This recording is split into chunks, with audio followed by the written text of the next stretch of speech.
Thank you all so very much for being here this afternoon. And I do want to acknowledge what a great team of Democrats that we have here gathered today.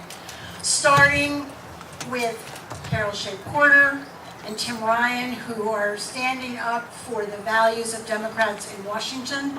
We really want to thank you for all that you're doing and let you know that we have your back.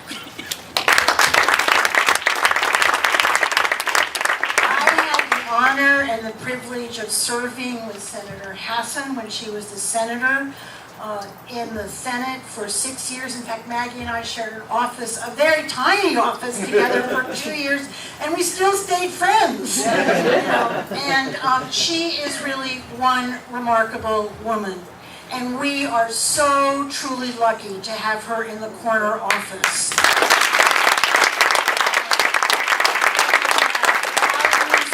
About a movement, she has the right values to move our state forward in the right direction, especially after really the devastating impact that we saw in the last 2 years in the House and to some degree in the Senate. And to my fellow colleagues, elected officials, and particularly Terry, my friend and neighbor, the House is doing a terrific job under your leadership. And I want to thank all of you from your respective districts for having decided to run, for having won, and for having, again, stood up for those key values that we all care so much about. Whether it's in, human rights, whether it's in education, whether it's protecting our environment, increasing the economic prosperity of this state. Don't forget, we are on the right side. And Raymond, as usual, upstaged me a little bit today, because he took away part of my speech. I want to talk to you about what it means to be in this Senate. And Larry, too, asked me if I would give you a little bit of an update as to where things are. Well, you know where things are? 13 versus 11. Time and time and time again. For example, as Raymond spoke about, the House has sent us a long list of responsible and positive legislation. They voted to repeal the education tax credit that was for private and religious schools. But you know what? That repeal did not pass in the Senate. It was defeated 13 to 11. They voted to send us the right to reinstate a minimum wage in New Hampshire. That bill will be on the floor of the Senate this week, and the likelihood of it passing is not likely. Unfortunately, again, I believe you will see a vote of 13 to 11 to not reinstate the minimum wage. We are Democrats. We stand for making sure that people have the opportunity to be paid a decent wage. And I think most of us cringe and think that minimum wage isn't really a livable, decent wage, but at least we should have the right in New Hampshire to make our own decisions and not be dependent on what happens in Washington. Now, isn't that a Republican value? But they're going to vote against it. They sent us a bill that would say we will no longer enter into considering privatizing New Hampshire prisons. Because if you privatize our prisons, that means the people running those prisons want to keep all those people in their prisons and add to them to make sure that it is a successful business enterprise. And at the same time, in order to make it profitable, they will reduce the basic needs to those prisoners. As Democrats, we know that. But that bill failed in the Senate, 13 to 11. This week, we are also looking at an effort that came over from the House to repeal the Stand Your Ground bill. A bill that was promoted by ALEC throughout the country. A bill that is, and what it accomplished, which some of us like to refer to is kill at will, is not the right way to protect our homes and our families and our citizens in this state. And we need to respect what the New Hampshire police say. This and our legal system, with the bill in place, makes it almost impossible to be able to prosecute anyone who would decide to fire first and claim security second.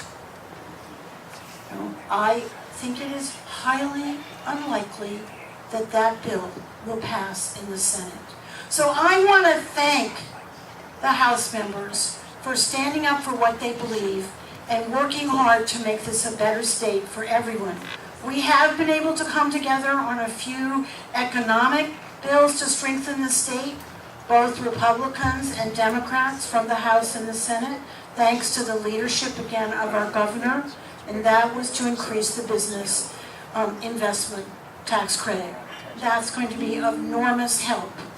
But we are still facing critical issues, and many of them are tied up in the budget. And what we have heard already from the Republicans in the Senate is there's no chance the gas tax will pass. Even though we know that it would put workers back onto our roads and our bridges, and it would begin to deal with that list of 150 red line bridges or thousands of roads in need of repair in New Hampshire that are key to making sure that businesses stay here and come here to drive our economy. They have said no to the cigarette tax, increasing the cigarette tax by 20 cents. Our cigarette tax would still be the lowest in relationship to the surrounding states. We still continue to have one of the highest records of youth smoking in the country. And what is the best way to prevent youth from beginning to smoke? It's making the package of a cigarette so expensive that they can't afford it. This is responsible legislation that the Republicans in the Senate are refusing to pass. So I'm here today to ask you, first of all, to work with the significant budget that was sent over from the House that begins to meet the critical needs that our governor is committed to supporting and financing in a reaction to what we saw being cut 2 years ago. The CHINS program, money needed in our university system, money needed for our community colleges. Now, we may not be able to repair all of those programs and all of those losses. Congregate care is another issue. But we can start moving in that direction with the House budget. But not if we can't win the support of the Senate. And that 13 to 11, it doesn't sound like much, but it is everything. So what it really means in terms of the remarks that Tim Ryan left with us earlier this afternoon that were so inspirational and motivational is we do have to keep this movement moving forward. And you are the key leaders in Rockingham County. Rockingham County is not known for being deeply democratic. You are the ones who are going to make the difference now and over the next year so that we can change that number of 13 to 11 to at least reverse it so we have 13 Democrats and 11 Republicans. You know, that's not going to be good enough because we need a larger number of Democrats in order to move the issues forward that we care so strongly about. And you have the opportunity to make that difference. And I want to work with all of you. I miss my old district. I miss Hampton. I miss Northampton. I miss Rye and Newcastle and all the friends that I made there. And Greenland. And even Hampton Falls. But I also welcome my new district, which is still Newington, for which I am grateful. And then I have Lee and Madbury and Durham and Newmarket and Newfields. I am making new friends. I am working on new issues. But I will not forget my old friends. And I look forward to working with all of you so that we can assure a year from now that we can hold the Democratic majority in the House, that we can hold the Democratic majority and potentially increase it by electing a counselor from our area to sit with Chris and Colin and Deb Pignatelli, so we give you an even stronger support in the Executive Council. That we are all here to make sure that Governor Hassan is returned to the corner office. There is nothing more important than making that happen. And particularly when you consider some of the rumored alternatives. It's not even those alternatives, it's we want that Democratic voice to lead this state forward.